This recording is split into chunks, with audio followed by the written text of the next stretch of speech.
Мен жалғыз басты анамын, 2 балам бар. Біз онкологияның соңғы сатысымен күресіп жүрген анамызбен бірге тұрамыз. Бұрын ауруханада науқастарға ас таратушы болып жұмыс істедім.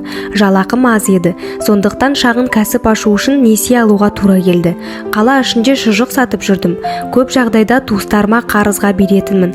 Содан айналымға ақша жетпей қалды. Кейін балаларды мектепке киіндіру үшін тағы бір несие алдым. Бірақ төлемдерде кешігу басталғанда жалақымнан ақша ұстап қала бастады. Ақырында жұмыстан кетуге тура келді.